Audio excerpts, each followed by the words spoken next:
बिस्मिल्लाहिर्रहमानिर्रहीम। अस्सलाम वालेकुम नाज़रीन, इरफान हाशमी आपको प्रोग्राम दो टोक में खुशामदीद कहता हूँ। इस्लामाबाद से हमारे साथ मौजूद हैं इब्राहिम राय साहब। राय साहब अस्सलाम वालेकुम। वालेकुम अस्सलाम। राय साहब, तीन खबरें हैं और बहुत इंपॉर्टेंट हैं। एक तो आपके शहर इक़्तिदार में आला सतही इजलास हुआ है और इसकी तफसीलात आपसे हम जानेंगे। और दूसरी अहम खबर जो है, कल वज़ीर-ए-आज़म पाकिस्तान इमरान खान का एक बयान था और उन्होंने ये बयान इसलिए दिया कि एक शख्स बाहर बैठा है, 50 रुपए के स्टैम्प पेपर की जमानत, और वहां पर भी अटॉर्नी जनरल ऑफ पाकिस्तान ने जो खत लिखा उसके बाद एक और खत आ गया कि शायद अटॉर्नी जनरल जो है वो तौहीन अदालत कर रहे हैं, क्योंकि कहा गया था कि अगर आपने ऐसा ना किया, रीजन ना बताई, वापस ना बुलाया नवाज शरीफ साहब को, तो हम तौहीन अदालत की दरखास्त लेकर हाई कोर्ट चले जाएंगे। लेकिन वहां से भी खत आ गया है और इस पर प्राइम मिनिस्टर ऑफ पाकिस्तान ने कहा कि ठीक है, अमीर के लिए कानून कुछ और है, गरीब के लिए कुछ और है, तो उन लोगों का क्या कसूर है जो जेलों में मौजूद हैं, लिहाजा जेलों के दरवाजे जो है वो खोल देने चाहिए। और तीसरी खबर, राय साहब, शेख रशीद साहब ने भी कुछ बातें कही हैं। लेकिन सबसे पहले जो आला सतही इजलास हुआ, राय साहब क्या तफसीलात है इसकी हमारे पास, और इसकी अहमियत क्या है और क्या फैसले किए गए? खुसूसन prime minister of Pakistan Imran Khan चीन के दौरे पर जा रहे हैं और ये भी बहुत इंपॉर्टेंट है। देखिए हाशमी साहब, ये जो आला सतह का इजलास था जिसे प्राइम मिनिस्टर इमरान खान ने चेयर किया, इसकी अंदरूनी कहानी हमने ज़राए से पता कराई है और इसकी अंदरूनी कहानी के जो मंदरजात हैं वो आप कह सकते हैं कि मियां नवाज शरीफ पर, शहबाज शरीफ पर, बिलावल भुट्टो पर और पूरी अपोजिशन पर बिजली बनकर गिरे हैं। और इनकी जो तमाम तवक्कुआत थी, इनके जो तमाम अंदाजे थे, इनकी जो तमाम उम्मीदें थीं, वो तमाम अंदाजे, तवक्कुआत, उम्मीदें गलत साबित हो गई हैं। और ये जो समझ रहे थे कि army chief general Qamar Javed Bajwa और प्राइम मिनिस्टर इमरान खान के दरमियान अब एक पेज फट चुका है, एक पेज का जो तासुर था वो ख़त्म हो चुका है और जनरल बाजवा और वज़ीर-ए-आज़म इमरान खान के दरमियान इख्तलाफात का ना थमने वाला कोई सिलसिला शुरू हो गया है, वो सारी की सारी अफवाहें, वो सारी की सारे फसाने, वो सारे के सारे किस्से जो इन्होंने घड़े थे और वो जो अफवाह साज फैक्ट्रियाँ थीं, वो आज के दिन हाशमी साहब बंद हो गई हैं। और जो एक तासुर दिया गया था -1 इमरान खान फार्मूले के मुतल्लिक के माइनस इमरान खान फार्मूला होगा और army chief general Qamar Javed Bajwa या इस्टेब्लिशमेंट उस फार्मूले को सपोर्ट करेंगी। और इसी तरह जो तहरीक अदम एतमाद के मुतल्लिक कहा गया था कि इस्टेब्लिशमेंट यानी army chief general Qamar Javed Bajwa और मिलिट्री इस्टेब्लिशमेंट उसको सपोर्ट करेंगे। इसी तरह लॉन्ग मार्च के मुतल्लिक ये तासुर बनाया गया था कि लॉन्ग मार्च रेड जोन में जाएगा और रेड जोन में कोई ऐसी सूरत हाल पैदा की जाएगी जहां इस्टेब्लिशमेंट उस लॉन्ग मार्च को सपोर्ट करे और सियासी मदाखलत करे, जिसके नतीजे में ये हुकूमत चली जाएगी या इमरान खान साहब माइनस हो जाएंगे। वो तमाम ख्वाब जो हैं वो आज बिखर गए। ये इस नौयत का इजलास था और कुछ ज़राए से हमने बात की जो इस इजलास के अंदर शरीक थे, मौजूद थे, और उन ज़राए ने बड़ी दिलचस्प कहानी सुनाई है। एक तो ये इजलास जो था, इसके लिए मैसेज भेजा गया था पाकिस्तान की अस्करी क़यादत को कि आप भी इस इजलास में आएँ, और ये मैसेज भेजा गया था प्राइम मिनिस्टर हाउस से। और प्राइम मिनिस्टर हाउस से मैसेज भेजने का मतलब यह है कि प्राइम मिनिस्टर इमरान खान की जानिब से ये पैगाम भेजा गया था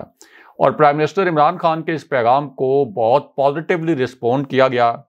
एक लम्हे के लिए भी इस पर झिझक का मुजाहरा नहीं किया गया, किसी हिचकिचाहट का मुजाहरा नहीं किया गया। और आपकी आला तरीन जो अस्करी क़यादत है यानी army chief general Qamar Javed Bajwa खुद इस इजलास में शिरकत के लिए पहुंच गए। अच्छा, अब चूंकि ये इजलास था सनतकारों और ताजरों के साथ और पाकिस्तान की मईशत के हवाले से बड़े कलीदी फैसले होने थे, और ख़ास तौर पर पाकिस्तान का जो ऐसा तबका है जो पिसा हुआ तबका है या मज़दूर तबका है, उस हवाले से भी बड़ी अहम नौयत के फ़ैसले होने थे। तो इसलिए ये ज़रूरी समझा गया कि पाकिस्तान के जो बड़े बड़े सनतकार हैं, जो पाकिस्तान के बड़े बड़े ताजर हैं, ज़ाहिर है कि मईशत को चलाने में जो कारोबारी तबका होता है, जो ताजर तबका होता है, उसका बहुत किरदार होता है। तो ये ज़रूरी समझा गया कि एक यूनिफाइड मैसेज जाना चाहिए,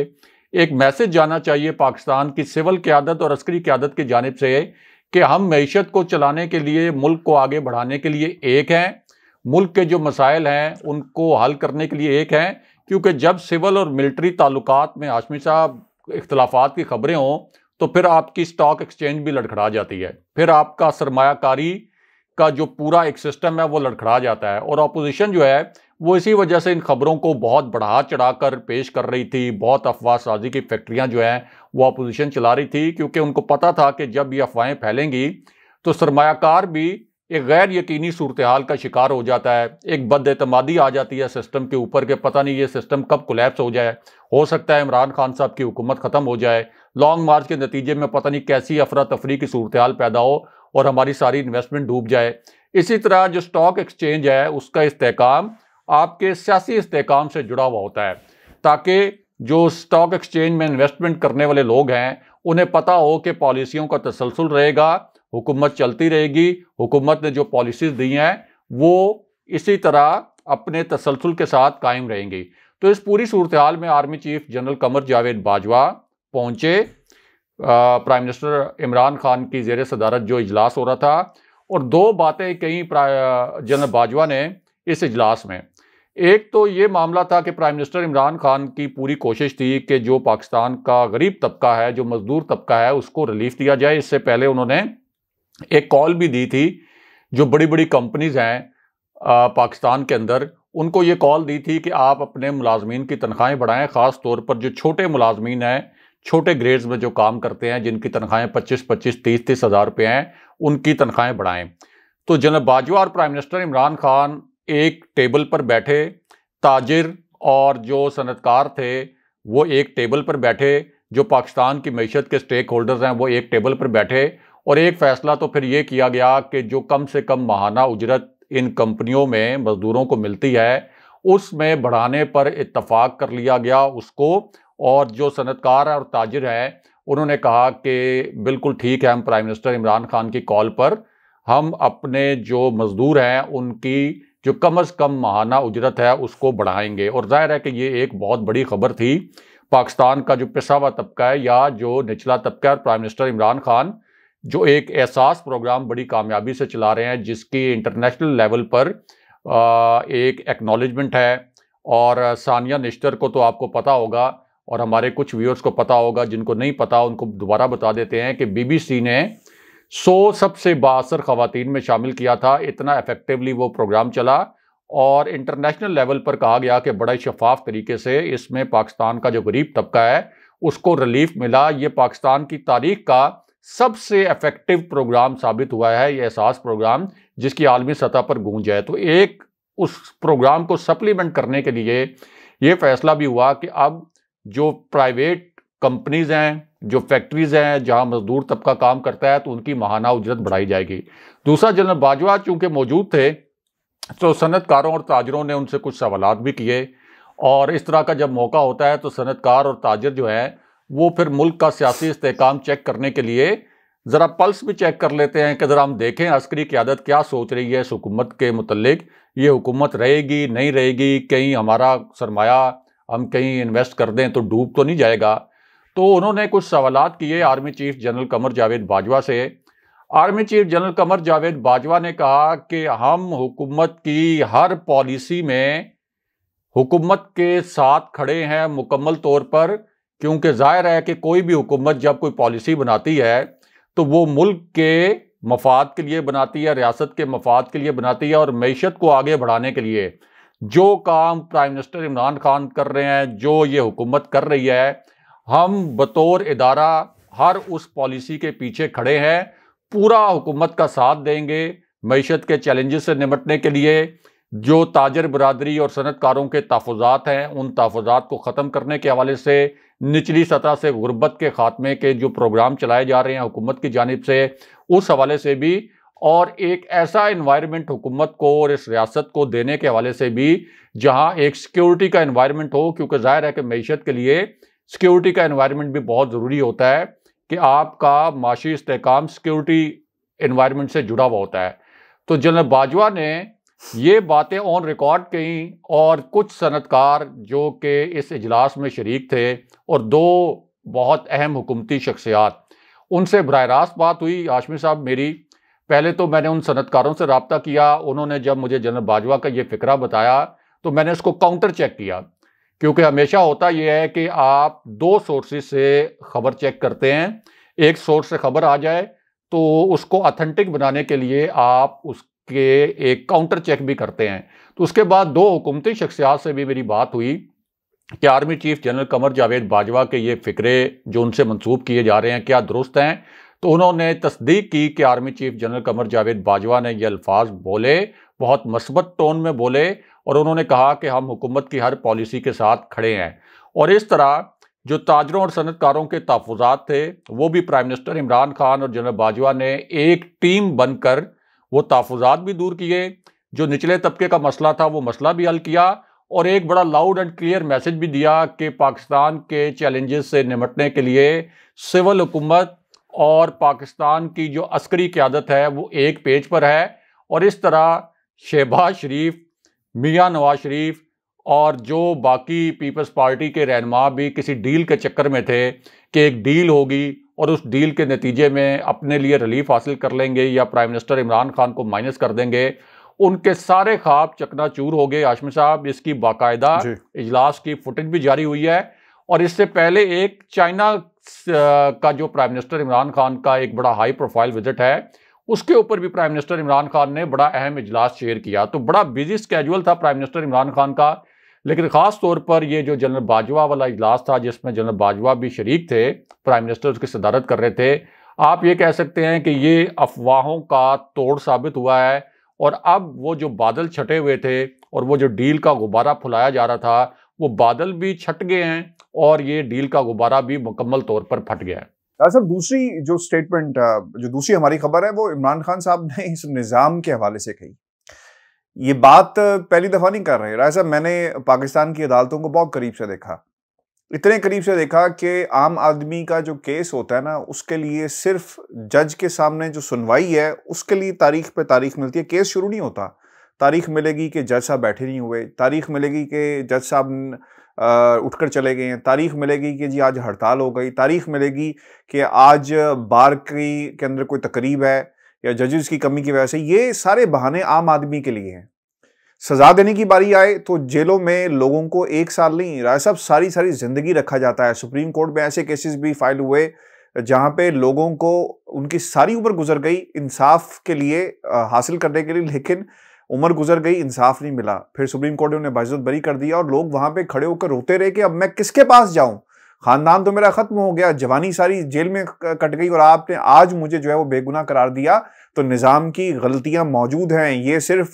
शहबाज शरीफ, नवाज शरीफ के खानदान के लिए जो है वो अदालतें बनी हैं, उन्हें इंसाफ देने के लिए कि 50 रुपए का फॉर्म स्टाम्प पेपर लाओ और तुम्हें मुल्क से बाहर जाने दिया जाएगा। टिकटें लहराकर अदालतों के सामने राजा पेश होते हैं। इसीलिए prime minister of Pakistan Imran Khan ने ये जुमला कहा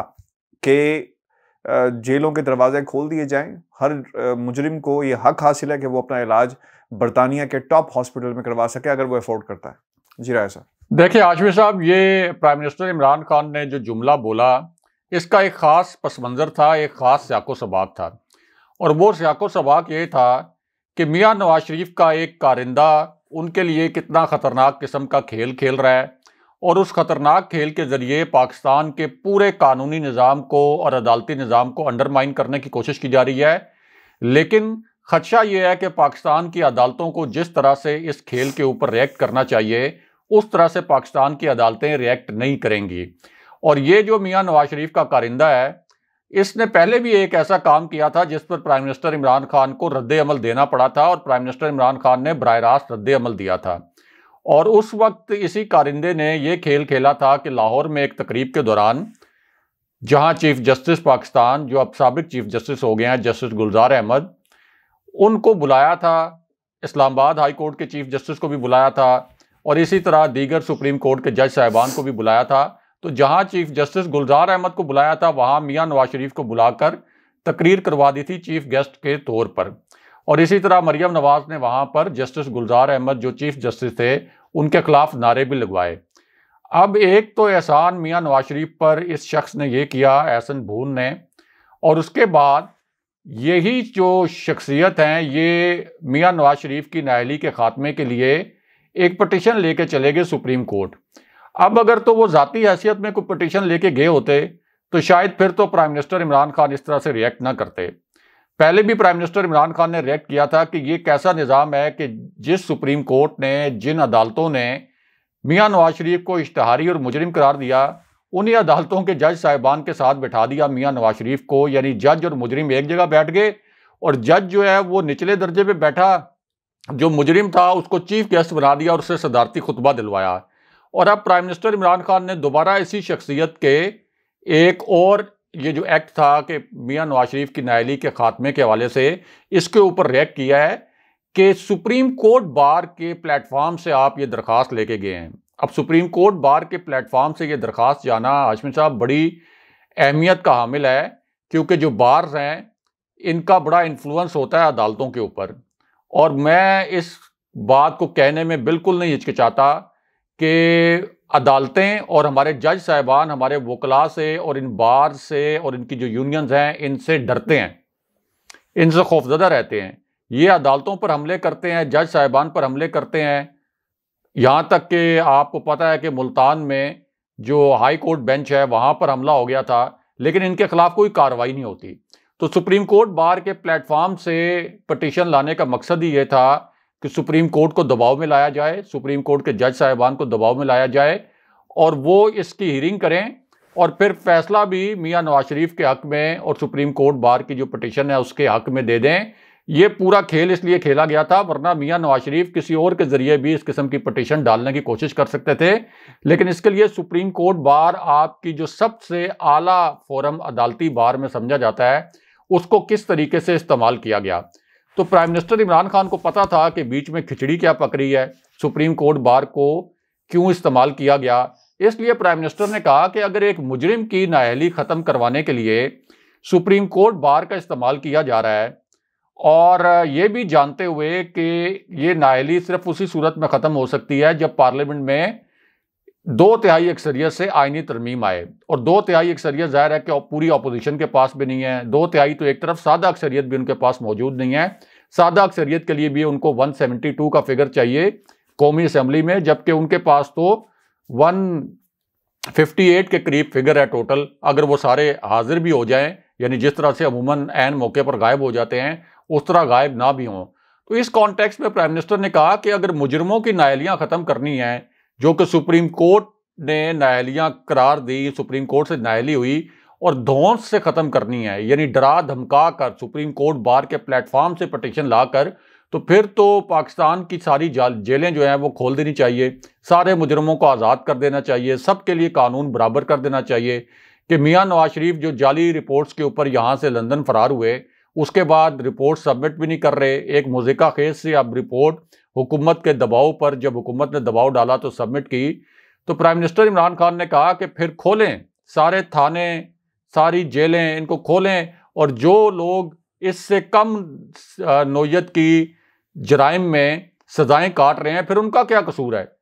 ये किस किस्म का निज़ाम है जो मियां नवाज शरीफ के सामने तो बेबस हो जाता है, लेकिन एक आम आदमी को तो उसके ऊपर ये बिजली बनकर गिरता है। ये निज़ाम उसके लिए तो बड़ा सख्त होता है। ये निज़ाम, उस निज़ाम के शिकंजे से आम आदमी तो बाहर नहीं निकल सकता, लेकिन मियां नवाज शरीफ जैसे लोग जो हैं वो बासानी इस निज़ाम को डिसीव करके बैरून मुल्क भी चले जाते हैं, वहाँ जाकर सियासी एक्टिविटीज़ भी करते हैं, जलसों से खिताब भी करते हैं, रियासत को ब्लैकमेल भी करते हैं, आर्मी के ऊपर इल्ज़ामात, फैक्ट्रियों के दौरे भी करते हैं, आर्मी पे इल्ज़ामात भी लगाते हैं, फैक्ट्रियों के दौरे करते हैं, हसन नवाज के दफ्तर में सेक्रेटेरिएट कायम कर लेते हैं, हर चौथे रोज़ वहाँ प्रेस टॉक भी करते हैं, और फिर उनकी नाअहली ख़त्म करवाने के लिए सुप्रीम कोर्ट बार जैसा फोरम जो है वो इस्तेमाल होता है। तो ये वो कॉन्टेक्स्ट था जिसमें प्राइम मिनिस्टर इमरान खान बड़े ज़िद थे, और उन्होंने कहा कि अगर इसी तरह पाकिस्तान का निज़ाम चलाना है, और ये असल में उन्होंने अदालतों को भी मैसेज दिया, अगरचे अदालत ने पहले मरहले में इस पटिशन पर रजिस्ट्रार ने एतराज़ात लगाए हैं और ये दरख्वास्त वापस की है कि नाअहली के हवाले से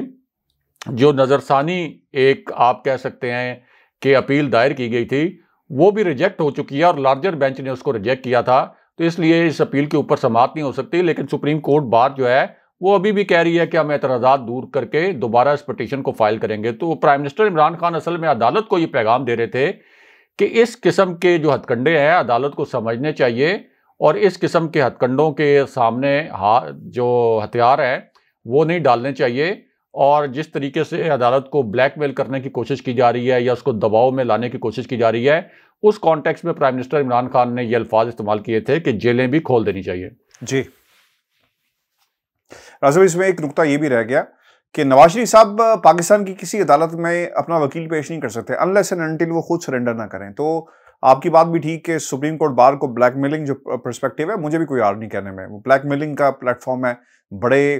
प्लेटफॉर्म को इस्तेमाल किया जाए, वकला को इस्तेमाल किया जाए, जज डरते हैं, हमने ये देखा है राय साहब ओवर द ईयर्स। तो ये एक मामला ज़रूर है, लेकिन जब तक नवाज शरीफ साहब अपने आप को सरेंडर नहीं करेंगे, ये मामला जो है वो आगे नहीं बढ़ेगा। राय साहब, आखिर में शेख रशीद साहब का जुमला, क्योंकि ये है भी नवाज शरीफ साहब के हवाले से, और इस वक्त पाकिस्तान की सियासत में नवाज शरीफ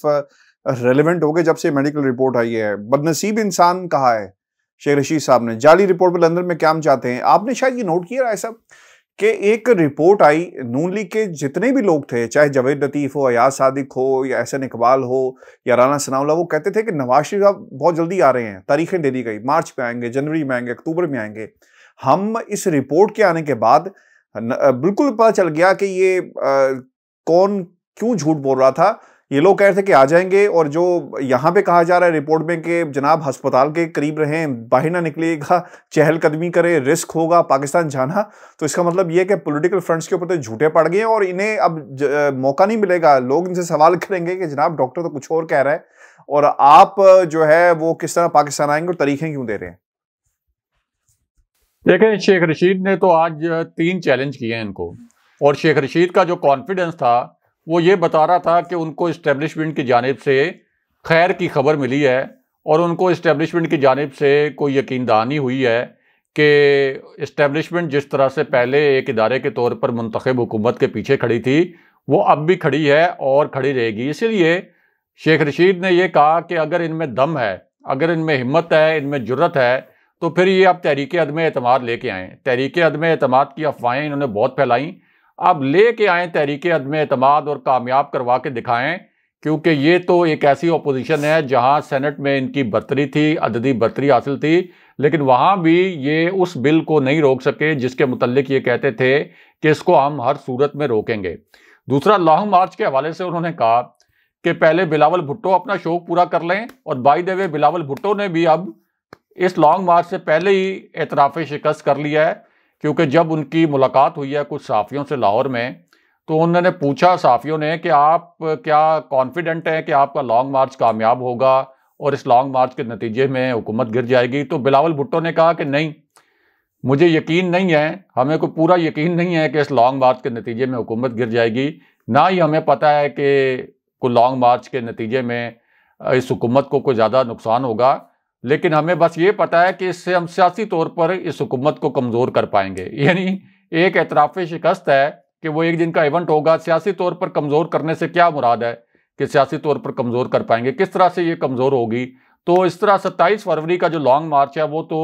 होने से पहले ही समझना ख़त्म हो गया है, और बिलावल भुट्टो ने बता दिया कि इसके नतीजे में कुछ नहीं होगा। और शेख रशीद इसलिए चैलेंज कर रहे हैं कि आए बिलावल भुट्टो भी 27 फरवरी को अपना शौक पूरा कर लें, और आप देख लेंगे कि ये एक दिन का भी नहीं, चंद घंटे का इवेंट होगा।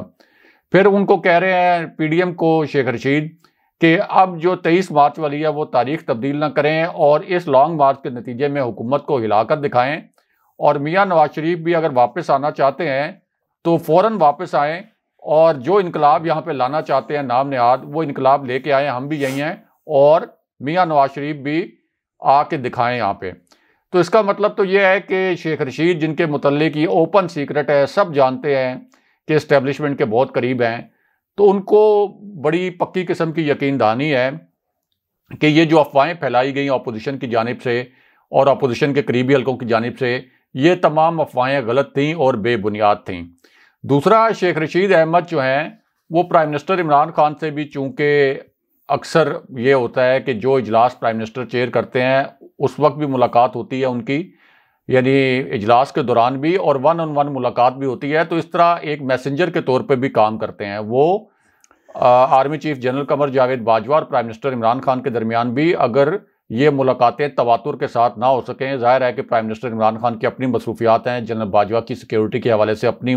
मसरूफियात हैं, लेकिन उसके बावजूद पिछले 5 हफ्तों में 5 मुलाकातें हो चुकी हैं, और कभी भी किसी प्राइम मिनिस्टर की किसी भी आर्मी चीफ से इतनी तवातुर से मुलाकातें नहीं होती। और ये मुलाकातें ऐसे हालात में हुई जब ये कहा जा रहा था कि जनरल बाजवा मियाँ नवाज शरीफ को डील दे रहे हैं और हुकूमत को रुखसत करने की तैयारियां कर रहे हैं, लेकिन उसके बावजूद इतने तवातुर के साथ मुलाकातें हुई। तो तो इससे ही जाहिर होता है कि हुकूमत और जो मिलिट्री इस्टेब्लिशमेंट है वो अभी तक वो जो एक पेज इन्होंने बनाया था वो एक पेज कायम है, और दोनों तरफ ये रियलाइजेशन है, ये एहसास है कि ये एक पेज कायम रहेगा,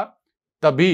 इस मुल्क को जो दरपेश चैलेंजेस हैं उनसे मिलकर निपटा जा सकेगा। और इससे पहले जिस तरह की वर्किंग रही है जनरल बाजवा की और प्राइम मिनिस्टर इमरान खान की मुख्तलिफ मामलात पर जो मुल्क को चैलेंजेस दरपेश थे, तो उसके रिजल्ट्स भी आए हैं। हमने देखा है कि सऊदी अरेबिया के साथ ताल्लुकात हों, यूएई के साथ ताल्लुकात हों, दोनों एक पेयर के तौर पर मिलकर खेले हैं। चाइना के साथ ताल्लुकात हों, ज़ाहिर है सी पैक की जो जामिन है सिक्योरिटी की वो पाक फौज है। तो इस हवाले से जो प्राइम मिनिस्टर इमरान खान और पाकिस्तान की अस्करी क़यादत ने मिलकर जो एफर्ट्स किए हैं उसके रिजल्ट्स भी आए हैं। हम देख रहे हैं कि पाकिस्तान के जो इकनॉमिक इंडिकेटर्स हैं वो बड़े मस्बत हैं, बेहतर हो रहे हैं। इसी तरह जो ग्राउंड लेवल पर प्राइम मिनिस्टर इमरान खान काम करने की कोशिश कर रहे हैं, ये महंगाई के इशू को ख़त्म करने के लिए और निचले तबके को रिलीफ देने के लिए, उसके अंदर भी अब कामयाबियां जो हैं वो प्राइम मिनिस्टर इमरान खान को मिल रही हैं। तो इस पूरी सूरत हाल में मियाँ नवाज शरीफ का कोई चांस नहीं बनता, और इसी वजह से अब जावेद लतीफ़, अय्याज सादिक वगैरह तारीखें दे देकर थक गए हैं। जो उनका एक मकसद था कि मुस्लिम लीग नून के रहनुमाओं को थोड़ा सा हौसला देना और कारकुनों को हौसला देना, तो वो तमाम अफवाहें कि जनवरी तो गुजर गया, अब तो फरवरी आ गया, तो मियाँ नवाज शरीफ तो नहीं आए, और अब तो मियाँ नवाज शरीफ की मेडिकल रिपोर्ट आ गई है जिससे ये साबित हो गया कि मियाँ नवाज शरीफ का दूर दूर तक आने का कोई इम्कान नहीं है। और शहबाज शरीफ भी उनको यही फीडबैक दे रहे हैं कि आपके आने की कोई ज़रूरत नहीं है, किसी किस्म की हमें फ़िलहाल डील नहीं मिल रही, कोई हमें मस्बत इशारा नहीं मिल रहा इस्टेब्लिशमेंट की जानिब से, तो इसलिए अगर आप आएंगे तो सीधा जेल ही लैंड करेंगे। और ज़ाहिर है मियाँ नवाज शरीफ तो जेल बर्दाश्त करने वाले लीडर नहीं है, वो तो सिर्फ हुक्मरानी कर सकते हैं, लेकिन जब उनको कोई स्ट्रगल करनी पड़े तो स्ट्रगल करने वाले लीडर्स में उनका कभी भी शुमार नहीं होता। बिल्कुल सही राय साहब, बहुत शुक्रिया। लेकिन आई पर्सनली फील कि नवाज शरीफ साहब की सियासत जो है वो शायद अब बरतानिया में ही रहेगी, यहाँ से पाकिस्तान नहीं जाएगी, क्योंकि बहुत सीरियस सवालात हैं। और हुसैन नवाज़ ने आज बहुत सारी बातें भी कही, कल इसके ऊपर तफसील से हम बात करेंगे, क्योंकि हुसैन नवाज़ ने तो यहाँ तक कह दिया कि पाकिस्तान से जो ही वो वापस आए, यहाँ पर आए, तो उनकी सेहत बेहतर हो गई। तो इसका मतलब ये है कि वो कुछ मकासद हासिल करना चाहते हैं, ये मैं नहीं, उनकी गुफ्तगू है। हम इस पर कल तफसील से बात करेंगे। राय साहब, व्यूअर्स जी, हमारा आज का शो था, अपने कमेंट्स जरूर भेजिएगा, चैनल को जरूर सब्सक्राइब कीजिएगा। इजाज़त दीजिए, अल्लाह ने के बाद। अल्लाह ने के बाद।